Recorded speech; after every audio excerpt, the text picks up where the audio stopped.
سلام اور آداب۔ امید ہے آپ سب خیریت سے ہوں گے۔ آج چونکہ مسلمانان عالم شب معراج منا رہے ہیں اور اس شب کو 27 رجب جس کو کہا جاتا ہے، اس کو شب معراج کے طور پر منایا جاتا ہے، تو اس حوالے سے میں نے سوچا کہ معراج یا اسراء کے حوالے سے کچھ گزارشات اپنے سامعین اور ناظرین کی خدمت اقدس میں پیش کروں۔ معراج یا اسراء بہت مشہور اور بہت معروف واقعہ ہے، ہر مسلمان کو اس کے بارے میں معلوم ہے، اور کہ یہ واقعہ تھا کیا اس کے حوالے سے۔ اچھا، پیغمبر کے دور سے یعنی صحابہ کا جو عہد ہے اس سے لے کر آج تک مسلمانوں میں اس حوالے سے 3 بڑے گروہ موجود رہے ہیں۔ ایک تو وہ ہے جن کا یہ خیال ہے کہ یہ جو معراج جس طرح ہمارے ہاں مشہور ہے اسی طرح یہ واقع ہوا، یعنی حضور اکرم صلی اللہ علیہ وسلم کو جسم اور روح سمیت مکہ سے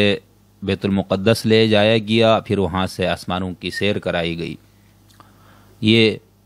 جمہور کا نقطہ نظر ہے، شیعہ سنی دونوں میں۔ لیکن دوسرا نقطہ نظر بھی پایا جاتا ہے کہ یہ جو معراج ہے یہ جسمانی طور پر نہیں بلکہ صرف ایک خواب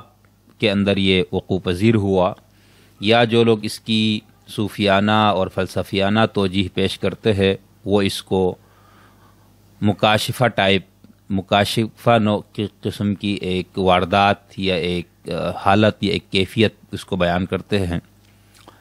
یعنی اور وہ یہ کہتے ہیں کہ اس قسم کے جو مکاشفات ہے یہ اور بھی اولو العزم انبیاء کے ساتھ یہ ہوئے۔ اسی طرح یہ مکاشفہ کا جو عمل ہے یہ انبیاء کے ساتھ ساتھ صوفیاء کرام کے ساتھ بھی وقوع پذیر ہوتا ہے کہ آپ عالم شہود میں رہتے ہوئے عالم غیب کی سیر کریں اور بہت سے حقائق آپ پہ منکشف ہوں۔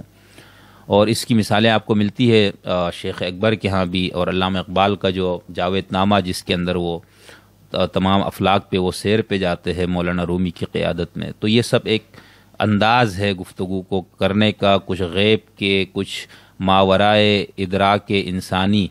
عقل انسانی کے ادراک سے باہر کی کچھ چیزوں کے کچھ حقائق کو بیان کرنے کا۔ تو دوسرا نقطہ نظر آپ اس کو خواب کہے یا مکاشفہ، یعنی ان کا یہ خیال ہے کہ یہ اس طرح سے نہیں تھا کہ آپ کو لے جایا گیا باقاعدہ جسم و روح کے ساتھ، بلکہ یہ اس طرح کا کوئی عمل تھا۔ تیسرا نقطہ نظر یہ ہے کہ کچھ لوگ معراج کا بالکل انکار کر دیتے ہیں، وہ کہتے ہیں اس کی ہے ہی نہیں، یعنی نہ یہ خواب کا معاملہ تھا اور نہ ہی یہ بیداری کا اور جسم اور روح کے ساتھ لے جایا گیا۔ جمہور کا میں نے آپ کو بتایا شیعہ سنی، وہ تو اس بات کے قائل ہے کہ آپ کو جسم اور روح دونوں کے ساتھ لے جایا گیا۔ دوسرا جو صحابہ میں سے کچھ کا نام آتا ہے اور بعد میں تابعین اور پھر مسلمانوں میں ایک گروہ رہا ہے جن کا یہ خیال ہے کہ یہ خواب کا معاملہ تھا۔ ٹھیک ہے، اب ان دونوں کا جو ان کی جو استدلال ہے، انہوں نے جس بات سے اس کو جن آیتوں سے یا جس ٹیکسٹ سے جس متن سے انہوں نے اس پہ استشہاد کیا، تو قرآن مجید کی 3 آیتیں ہیں، 2 تو سورہ بنی اسرائیل کی اور ایک سورہ النجم کی ابتدائی آیات۔ تو سورہ بنی اسرائیل کی جو پہلی آیت ہے جو کہ سب سے زیادہ معروف ہے، اس کو پیش کیا جاتا ہے یہ بتانے کے لیے کہ یہ باقاعدہ ایک آپ کو لے جایا گیا جسم و روح کے ساتھ۔ پھر وہ کہتے ہیں کہ اسی معراج کی باقی جو تفصیل ہے یا اس کا باقی حصہ جو ہے وہ سورہ النجم میں بیان ہے۔ ٹھیک ہے، اچھا، اب اس دونوں کو ملائیں تب بھی کوئی 2 ٹوک تفصیلات اس کے اندر موجود نہیں ہے، تو وہ کہتے ہیں پھر اس کے لیے روایات ہے۔ اب ان روایات کی کیا کیفیت یا حالت ہو ہم آگے جا کے تھوڑی سی بات کریں گے۔ جو لوگ اس کو خواب مانتے ہیں وہ انہی دونوں آیتوں کو بھی لیتے ہیں، پھر اس کے ساتھ وہ سورہ بنی اسرائیل کی آیت نمبر 60 کو اس کے ساتھ ملا دیتے ہیں کہ دیکھیں اس بنی اسرائیل کی شروع میں یہ بات کہی کہ بندے کو لے گیا، سبحان الذی اسریٰ بعبدہ لیلا من المسجد الحرام الی المسجد الاقصی الذی بارکنا حولہ لنریہ من آیاتنا۔ پھر وہ کہتے ہیں کہ سورہ بنی اسرائیل کی آیت نمبر 60 میں پھر یہ بتا دیا کہ یہ ایک خواب تھا۔ ٹھیک ہے، تو یہ ایک موقف رہا۔ اچھا، جو لوگ اس معراج کے قائل نہیں ہے، ایک تو ہماری جو پرانی کتب تفاسیر اس میں خوارج کا اس میں نام آتا ہے، لیکن اب اگر وہ معراج کے بالکل ہی منکر ہے تو ظاہر سی بات تو قرآن کو ماننے والے، سنت کو ماننے والے لوگ تھے قرآن کو تو خاص طور پر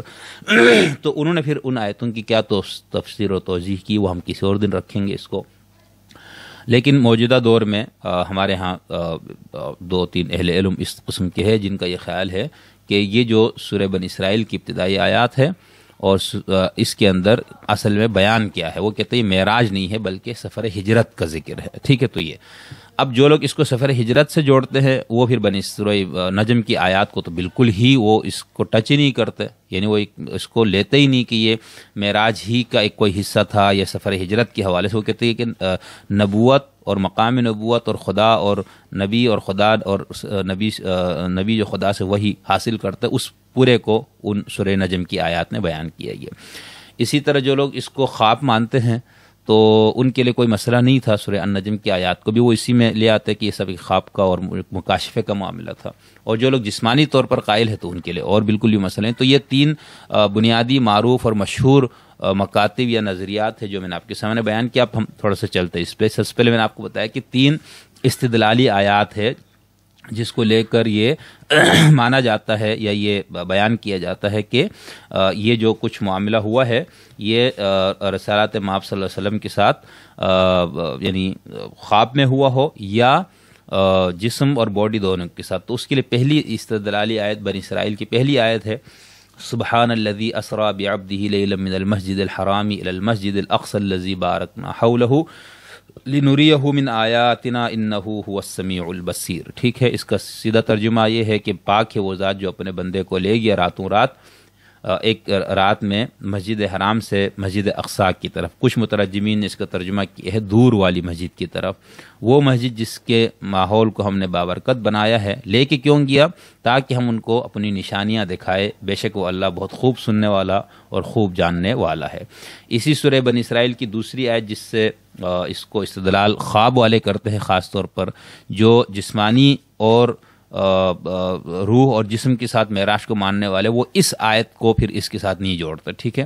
یہ جو میں آپ کے سامنے سورہ بنی اسرائیل کی آیت نمبر 60 پیش کر رہا ہوں، اس کو وہ لوگ پیش کرتے ہیں جو پیغمبر کے اس معراج کو خواب یا مکاشفہ مانتے ہیں۔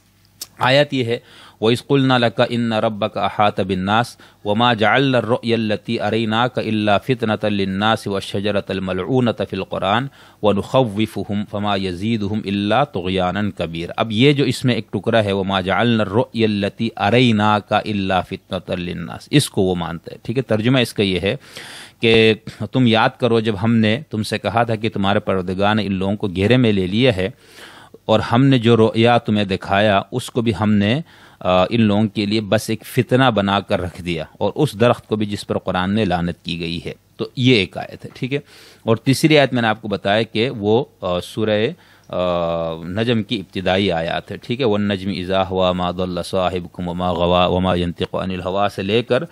آگے کی جو آیت ہے افرأیتم اللات والعزى ومناۃ الثالثۃ الاخری، تو یہ افرأیتم اللات تک کی آیت جو ہے وہ کہتے ہیں یہاں پر معراج کا واقعہ بیان ہوا۔ تو یہ تو 3 آیات ہے۔ روایات اس پہ بے شمار ہے، ابھی میں آپ کو بتاتا ہوں۔ اس سے پہلے میں 1-2 تفسیروں سے اقتباس پیش کرتا ہوں جنہوں نے اس پہ روشنی ڈالی۔ تمام اردو، عربی، فارسی، پنجابی جو بھی تفسیر ہے اس میں آپ کو اس پہ تفسیر ملے گی۔ امام قرطبی اپنی تفسیر میں لکھتے ہیں، اہل سنت کے معروف مفسر ہے، وہ لکھتے ہیں کہ پس یہ 3 مسائل ہیں جو اس آیت کے ساتھ تعلق رکھتے ہیں، اور یہ ان میں سے ہے جن پر واقفیت ہونی چاہیے اور ان کے بارے میں بحث ہونی چاہیے، اور یہ ان احادیث کو بیان کرنے سے زیادہ اہم ہے۔ اور اب میں وہ ذکر کرتا ہوں جس پر علماء کے اقوال سے اور فقہاء کے اختلاف سے اللہ کی توفیق کے ساتھ میں واقف ہوا ہوں۔ لکھتے ہیں جہاں تک پہلا مسئلہ ہے، یعنی معراج کے اندر وہ کہتے ہیں کہ 3 اہم مسائل ہیں جس پہ ہمیں آگاہی یا اس سے متعلق جانکاری ضروری ہے۔ تو وہ کہتا ہے جہاں تک پہلا مسئلہ ہے وہ یہ ہے کہ کیا معراج روح کے ساتھ ہوئی یا جسم کے ساتھ، اس کے بارے میں سلف و خلف کا اختلاف ہے، ٹھیک ہے۔ پس ایک گروہ کا موقف یہ ہے کہ معراج روح کو ہوئی، اور یہ کہ آپ کا جسم اقدس آپ کے بستر سے الگ نہیں ہوا، اور یہ کہ یہ خواب تھا جس میں آپ نے حقائق کو دیکھا، اور انبیاء علیہ السلام کے خواب حق ہیں۔ یہ نظریہ حضرت معاویہ اور حضرت عائشہ کا ہے، اور اسے حضرت حسن اور حضرت ابن اسحاق سے بیان کیا گیا۔ تو یہ امام طبری نے یہاں لکھا ہے۔ جدید دور کے معروف قرآنی مفسر اور جو کہ عارف بھی تھے اور فیلسوف بھی تھے، علامہ طباطبائی صاحب، ان کی تفسیر المیزان ہے جس میں انہوں نے اس پہ بات کی. وہ کہتے ہیں ثم اختلفوا فی کیفیت الاسراء، یعنی اہل علم کا اس بات پہ اختلاف ہے کہ کیفیت اسراء کیا تھا. وہ کہتے ہیں کہ ایک قول یہ ہے کہ آپ صلی اللہ علیہ وسلم کان اسراءہ علیہ السلام بروحہ و جسدہ من المسجد الحرام الی بیت المقدس، ٹھیک ہے، کہ آپ کو جسم و روح کے ساتھ لے جایا گیا مسجد حرام سے بیت المقدس تک، ثم منہ الی السماوات، پھر آسمانوں کی طرف، وعلیہ الاکثر، کہتے ہیں اس پہ اکثر جمہور امت کا یہی موقف ہے. وقیلا، اور یہ بھی کہا گیا ہے کہ کان بروحہ و جسدہ من مکہ الی بیت المقدس، یعنی آپ اپنے جسم اور روح کے ساتھ آپ کو لے جائے گیا مکہ سے بیت المقدس، ثم بروحہ من بیت المقدس الی السماوات وعلیہ جمع، پھر آپ کو بیت المقدس تک جسم اور روح کے ساتھ لے جائے گیا، پھر بیت المقدس سے جو باقی جو کائنات کی سیر ہے آسمانوں کی، وہ جو سیر ہے وہ صرف روح کے ساتھ. کہتے ہیں اس پہ بھی بہت سارے لوگوں کا ایک گروہ ہے جو اس نقطۂ نظر کے قائل ہے. وقیلا، اور تیسری بات یہ کہی گئی ہے کان بروحہ وہو رؤیا صادقہ اراہ اللہ نبیہ ونصب الی بعضہم، یعنی تیسرا موقف یہ ہے کہ آپ صلی اللہ علیہ وسلم کو لے جایا گیا صرف خواب میں، ٹھیک ہے، نہ مکہ سے بیت المقدس لے جایا گیا جسمانی طور پر، نہ وہاں سے آگے، بلکہ یہ پورا معاملہ خواب کا تھا. ٹھیک ہے، یعنی معراج کے لوگ دو حصے کرتے ہیں نا، کہ بیت المقدس تک کا سفر، پھر وہاں سے آسمانوں کا سفر. تو اس میں انہوں نے کہا کہ تیسری رائے یہ ہے کہ یہ پورا سفر جو ہے یہ خواب کا تھا. تو بنیادی طور پر پھر تین موقف اس میں آ گئے. ٹھیک ہے، ایک تو یہ کہ جسم و روح کے ساتھ پورا یہ جو واقعہ ہوا بیت الحرام، مسجد حرام سے لے کر مسجد اقصیٰ، پھر وہاں سے آسمانوں تک، یہ جسم و روح کے ساتھ. دوسرا موقف یہ ہے کہ بیت المقدس تک کا جو سفر تھا وہ روح اور جسم کے ساتھ ہوا، وہاں سے آگے کا جو معاملہ ہے وہ خواب کا ہے. تیسرا موقف یہ ہے کہ یہ پورا معاملہ خواب کا ہے. ٹھیک ہے، پھر انہوں نے آگے لکھا ہے کہ اختلاف الناس فی المعراج، لوگوں کا اختلاف ہے معراج سے متعلق. وہ کہتے ہیں خوارج اس کا انکار کرتے ہیں، اور جہمیہ جو مسلمانوں کا ایک مقطع فکر تھا، اس کا یہ خیال ہے کہ آپ کو صرف روح کے ساتھ لے جایا گیا جسم کو چھوڑ کر خواب کی صورت میں. اور امامیہ اور زیدیہ اور معتزلہ کا یہ ہے کہ آپ کو روح اور جسم دونوں کے ساتھ بیت المقدس لے جایا گیا، اور دوسروں کا یہ ہے کہ آپ کو روح اور جسم کے ساتھ آسمانوں کی طرف لے جایا گیا. اچھا، اہل تشیع کے ہاں یعنی ایک جزوی اختلاف یہ ہو سکتا ہے کہ بیت المقدس سے آگے تک کا سفر کیا تھا، لیکن جمہور کا یہی موقف ہے جو اہل سنت جمہور کا ہے. ٹھیک ہے، کہ پورا معاملہ تمام جو بیان ہوا روایتوں میں بھی اور اس میں قرآن پاک کی آیتوں میں، تو یہ پورا جسم اور روح کا معاملہ تھا. اچھا، اب یہ کہتے ہیں اب یہاں تک تو بات ہو گئی. ٹھیک، اب اس کے حوالے سے کہ اگر کوئی شخص اس کو نہ مانے، یعنی ایک تو اس کو روح کا معاملہ، خواب کا معاملہ مانے، تو ظاہر سی بات ہے وہ ایک رائے ہے، ان کی تحقیق ہے. لیکن اگر کوئی اس کا انکار کرے، ٹھیک ہے، اور جو لوگ اس کو سمجھتے ہیں کہ قرآن کی ان آیتوں سے قطعی طور پر ثابت ہے کہ آپ کو بالکل جسم و روح کے ساتھ معراج پہ آپ کو لے جائے گیا اور احادیث متواترہ ہے، تو پھر وہ نہ ماننے والوں پہ کیا حکم لگاتے. اس کے لیے آپ علامہ ملا باقر مجلسی رحمۃ اللہ علیہ کی رائے سن لیجئے. وہ کہتے ہیں کہ معراج جسمانی کا عقیدہ رکھنا واجب ہے، یعنی یہ کہ رسول اکرم اپنے مبارک بدن کے ساتھ آسمانوں تک گئے. اس سلسلے میں فلسفیوں کی بات نہ سنو جو وہ لوگ کہتے ہیں اگر معراج جسمانی ہو تو افلاک میں خرق و التیام یعنی پھٹ جانا اور مل جانا لازم آئے گا. یہ کھوکھلی اور بے بنیاد بات ہے، اور عقیدہ معراج ضروریات دین میں سے ہے، اس لیے اس کا انکار کفر آمیز ہے. ٹھیک ہے، یعنی اگر کوئی اس کا انکار کرتا تو یہ کہتے ہیں کہ کفر ہے. یہی بات تفسیر نمونہ کے اندر علامہ مجلسی کی طرف سے لکھی گئی ہے، اور اس کے اندر شیخ طوسی کی رائے بھی ہے، جس میں وہ کہتے ہیں کہ شیعہ علماء کا موقف ہے کہ جس رات اللہ اپنے رسول کو مکہ سے بیت المقدس لے گیا، اسی رات اس نے آپ کو آسمانوں کی طرف بلند کیا اور آپ کو اپنی عظمت کی نشانیاں دکھائی، اور یہ سب کچھ عالم بیداری میں تھا، خواب میں نہ تھا. پھر مرحوم طبرسی اپنی تفسیر مجمع البیان میں سورہ نجم کی آیت میں کہتے ہیں کہ ہماری روایات میں مشہور یہ ہے کہ اللہ اپنے رسول کو اسی جسم کے ساتھ عالم بیداری اور حیات میں آسمانوں پر لے گیا، اسی جسم کے ساتھ، اور اکثر مفسرین کا یہی عقیدہ ہے. پھر علامہ محدث علامہ مجلسی بہار الانوار میں کہتے ہیں، یہ میں اب جو پڑھ رہا ہوں یہ تفسیر نمونہ سے پڑھ رہا ہوں، کہ مسجد الحرام سے بیت المقدس کی طرف اور وہاں سے آسمانوں کی طرف رسول اسلام کی سیر ایسی بات ہے جس پر آیات قرآن اور شیعہ و سنی متواتر احادیث دلالت کرتی ہیں. اس کا انکار یا اسے روحانی معراج کہنا یا عالم خواب کی بات قرار دینا ائمہ ہدا کی احادیث سے عدم اطلاع یا یقینی کی کمزوری کے باعث ہے۔ ٹھیک، یہاں تک تو میں نے آپ کو بتا دیا کہ اس حوالے سے 3 موقف کیا ہے اور استدلال کیا ہے، وہ بھی میں نے آپ کو بتا دیا، ٹھیک ہے، آیات سے۔ اب رہی بات کہ اس کے اوپر روایات۔ اب روایات کا مسئلہ یہ ہے کہ ایک واقعہ ہوا یا ہو سکتا ہے 2 بار ہوا ہو، علامہ طباطبائی صاحب یہ کہتے ہیں کہ 2 بار یہ ہوا لیکن اس سے زائد نہیں، لیکن کچھ کہتے نہیں کئی بار یہ ہوا، لیکن اس ایک بار سے متعلق اس قدر متضاد اور متناقض روایات ہے کہ بہت سے لوگوں نے اس کا انکار پھر کیا اس بنیاد پہ، جیسے محترم ہمارے بر صغیر کے محسن عظیم مفسر بھی تھے اور ماہر تعلیم جنہوں نے بر صغیر پہ بڑا احسان کیا، سر سید احمد خان صاحب، ان کی کتاب ہے سیرت النبی المعروف خطبات الاحمدیہ، یہ انہوں نے سر ولیم میور کے جو سیرت پہ اعتراضات اس کے جواب انہوں نے یہ کام کیا، تو بہت جانفشانی سے یہ کام، تو اس کے اندر سر سید نے واقعہ معراج سے متعلق تمام روایات کا جو خاص طور پر سنی مصادر میں ہے ان سب کو بیان کیا اور یہ بتایا کہ ایک نقطے میں اختلاف ہے، ٹھیک ہے، یہاں تک کہ یہ اتفاق نہیں ہے کہ کون سی رات تھی، تاریخ کون سی تھی، یہاں تک کہ سال کا بھی اتفاق نہیں ہے، ٹھیک ہے، تو بہت ساری چیزیں ہیں جس کی وجہ سے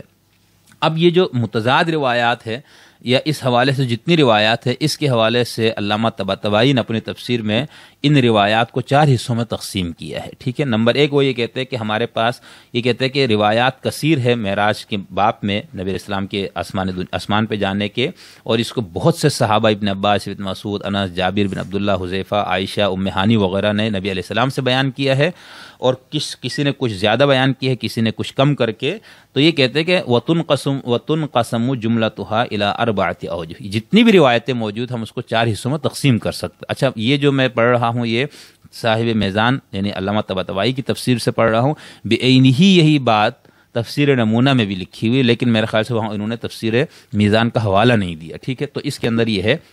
نمبر 1 تو وہ یہ ہے کہ وہ روایتیں جس کے صحیح ہونے پر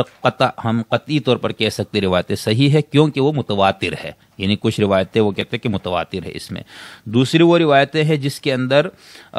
مما یجوزہ العقول ولا یأبہ الاصول، یعنی وہ متواتر تو نہیں ہے لیکن عقل اور اصول دین اور ان روایات کا کوئی تصادم نہیں ہے، تو ٹھیک ہے، ٹھیک، یعنی وہ متواتر سے کم درجے کی ہے۔ تیسری وہ روایتیں ہیں جس کی جو ظاہراً اصول دین کے خلاف ہے، ٹھیک ہے، مثال کے طور پر، اور وہ کہتے ہیں کہ اس کی کوئی تعویل بھی ممکن نہیں ہے، ٹھیک ہے، اور نہیں بلکہ وہ کہتے ہیں کہ اس کی تعویل ممکن ہے، یعنی کچھ ایسی روایات جو ظاہری اصول شرع کے خلاف ہے لیکن ان روایتوں کی تعویل ہو سکتی ہے، ٹھیک ہے، تو یہ کیے۔ چوتھی وہ روایتیں ہیں کہتے ہیں کہ جو دیکھنے میں ہی ٹھیک نہیں لگتی، اس کے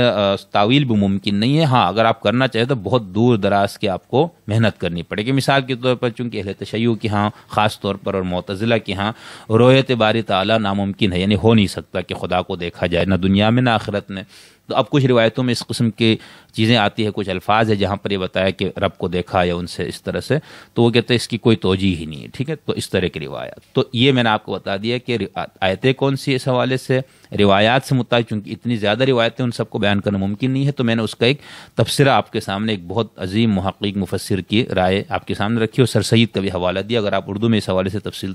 پڑھنا چاہیں تو کوئی بھی کتاب پڑھ سکتے ہیں، لیکن اگر یہ دیکھنا ہو، چونکہ سر سید صاحب اس کے جسمانی معراج کے منکر ہے، تو انہوں نے اپنے تناظر میں ان روایتوں کو جس طرح سے پرکھا ہے وہ یہاں پر موجود ہے،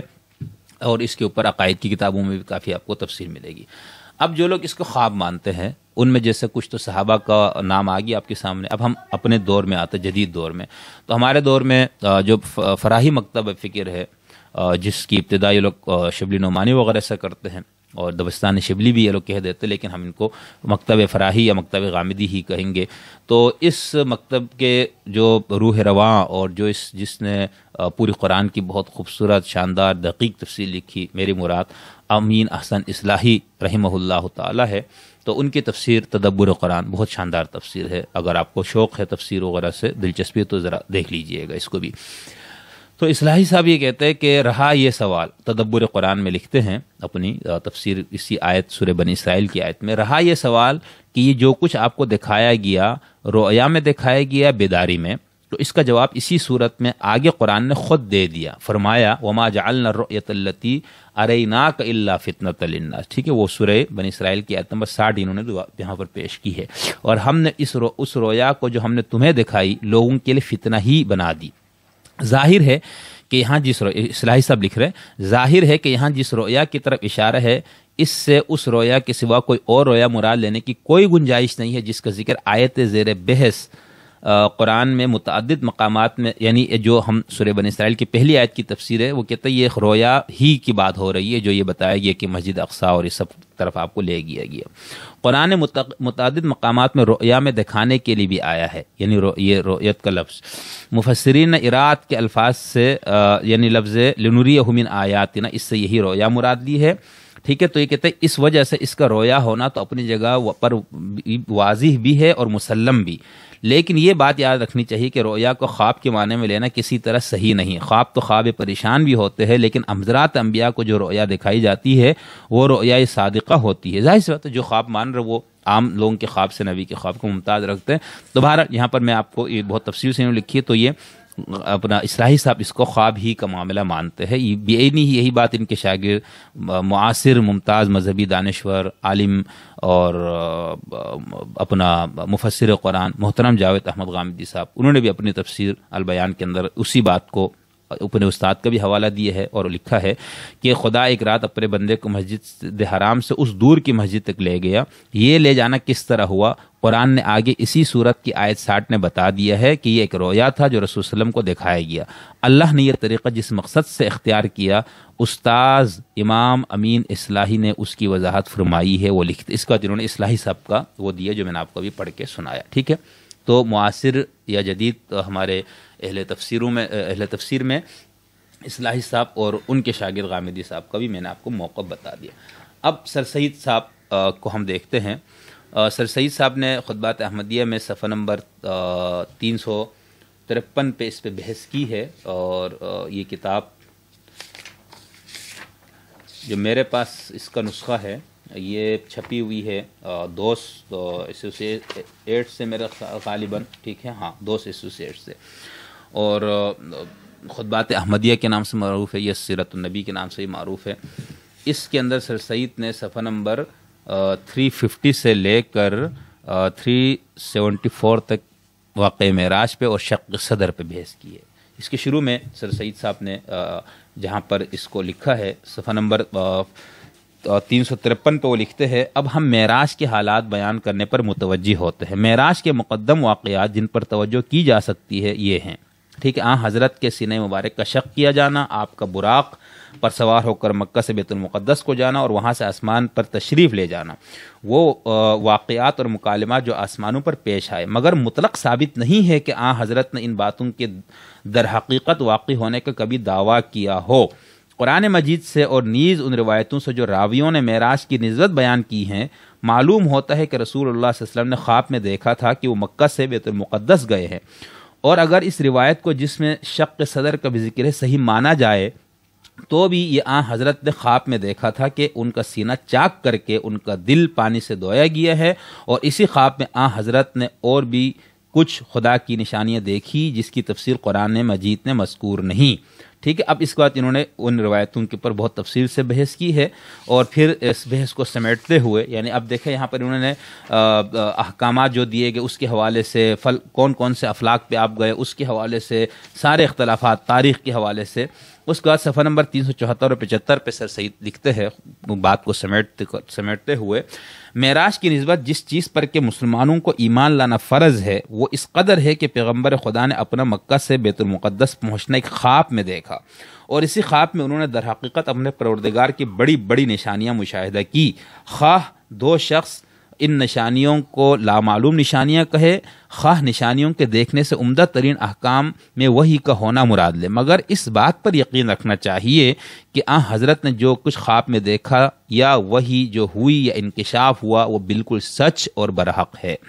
اگر کوئی مسلمان مذکورہ بالا عقیدہ پر ایمان رکھ کر ان سب روایتوں کو جو معراج کے قصے میں آئی ہے نہ مانے اور سب کو موضوع اور نہایت قابل الزام خیال کر کے چھوڑ دے تو اس کے دین و ایمان میں کوئی خلل واقع نہیں ہوتا، اور وہ اس شخص کے ہم پایا ہوگا جو کسی چیز پر بلا تحقیق و تفتیش کے ایمان نہیں لاتا۔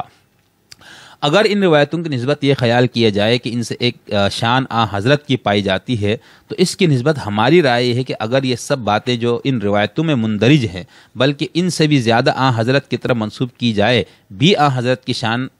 کچھ بڑھ نہیں جائے گی، ٹھیک ہے، اور نہ اس بے انتہا اعلیٰ درجے کی شان میں کچھ زیادتی ہوگی، اور اگر ان کا عشر عشیر بھی حضرت کی طرف منسوب نہ کیا جائے تو بھی اس جناب کی عظمت و شان میں کوئی فرق نہیں آئے گا، ٹھیک ہے۔ ہم سب مسلمان اپنے نبی کو ابن اللہ بنانا نہیں چاہتے اور نہ ان کو اللہ تعالیٰ کے دست راست پر بٹھانے کے مشتاق ہیں، ہم ان کی سب سے بڑی عزت اس میں خیال کرتے ہیں جو خود انہوں نے اپنی نسبت فرمایا کہ انا بشر مثلکم یوحی الیہ، یہ بھی اس کو انہوں نے۔ تو یہ سر سعید صاحب کا موقف تھا جو میں نے ان کی کتاب، معروف کتاب خطبات احمدیہ یا سیرت النبی سے آپ کے سامنے پیش کی۔ اب یہ ان مشہور یا چنیدہ لوگوں کا تھا جن کا یہ خیال تھا کہ یہ جو معراج یا اسراء کا جو ذکر قرآن میں، اچھا قرآن میں معراج کا لفظ تو آیا ہی نہیں، اس حوالے سے صرف اسراء کا لفظ آیا تھا،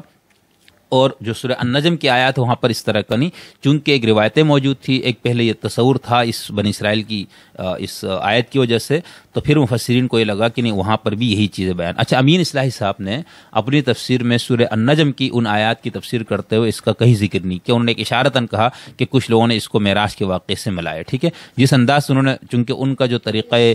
تفسیر ہے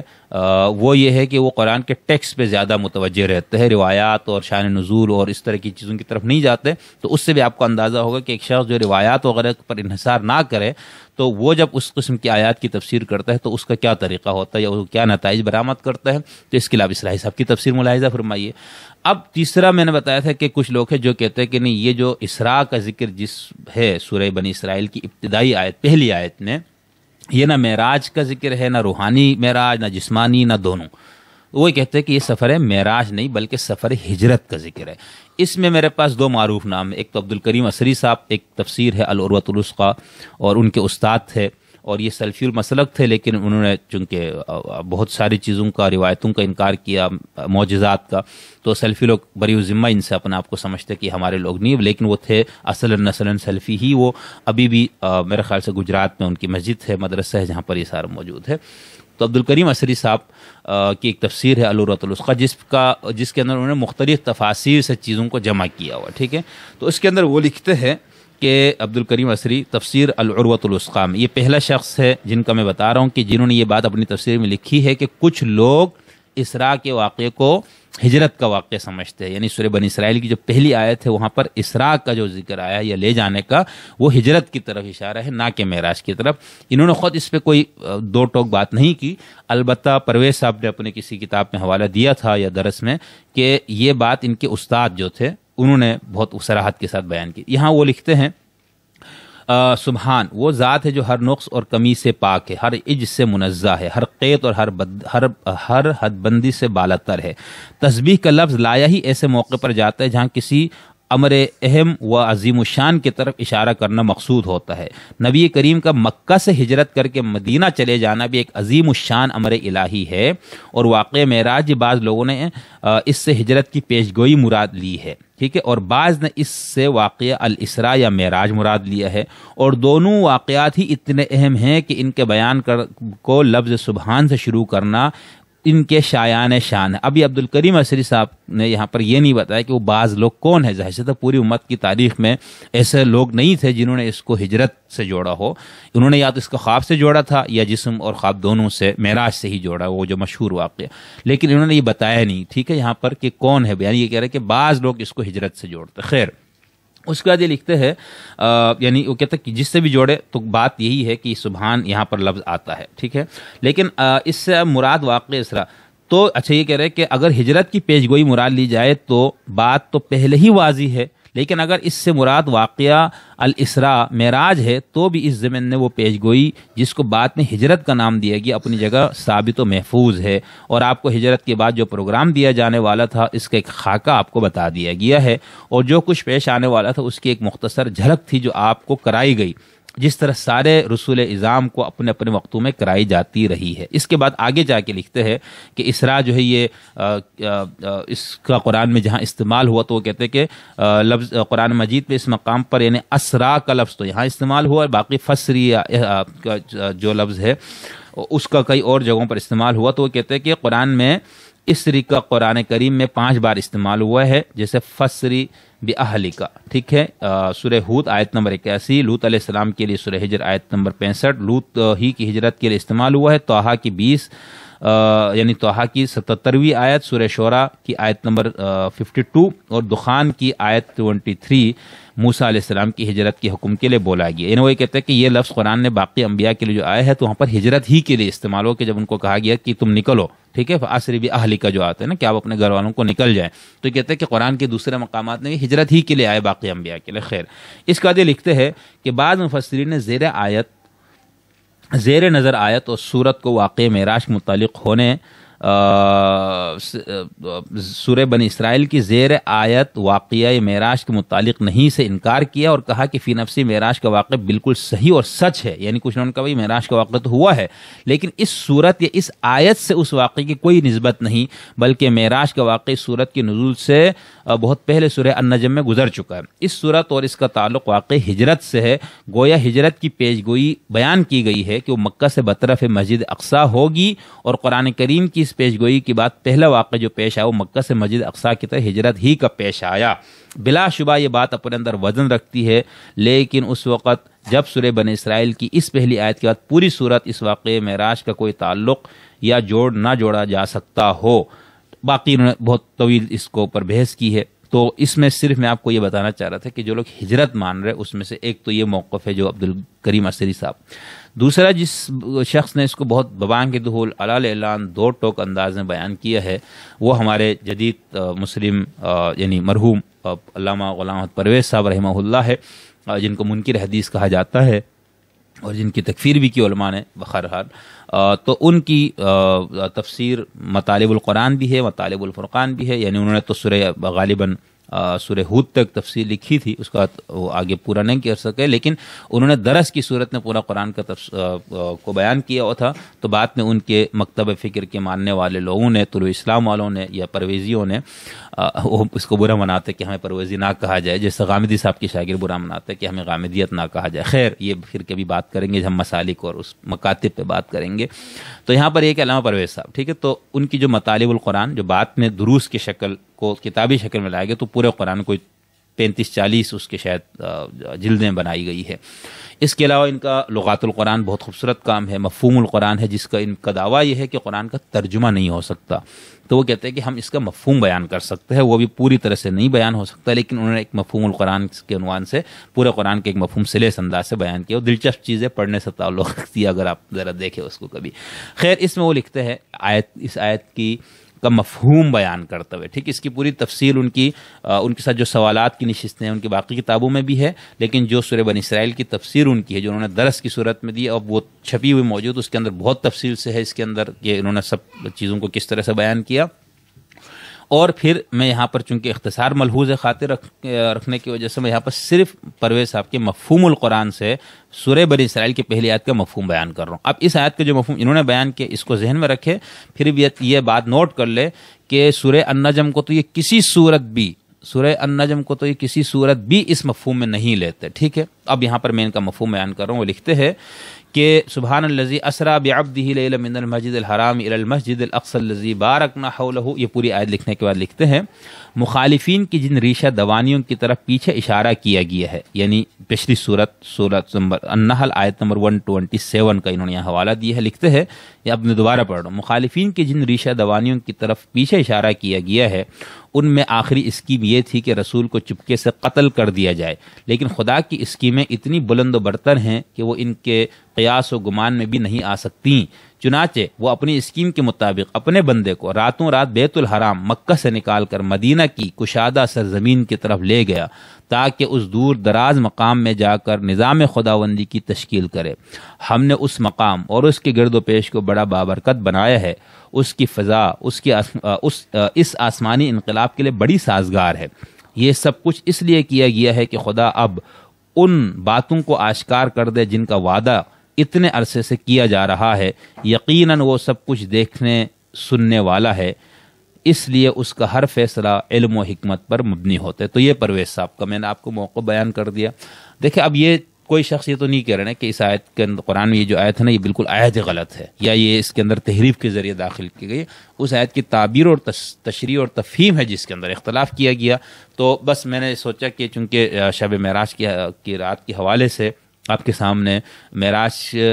سے متعلق جو مختلف نقطۂ نظر ہے وہ آپ کے سامنے بیان کر دوں. پوری کوشش کے ساتھ دیانتداری کے ساتھ آپ کے سامنے بیان کرنے کی کوشش کی ہے، ہمدردانہ، معروضی اور غیر جانبدارانہ انداز سے. امید ہے آپ کو یہ گفتگو پسند آئی ہوگی. بہت شکریہ.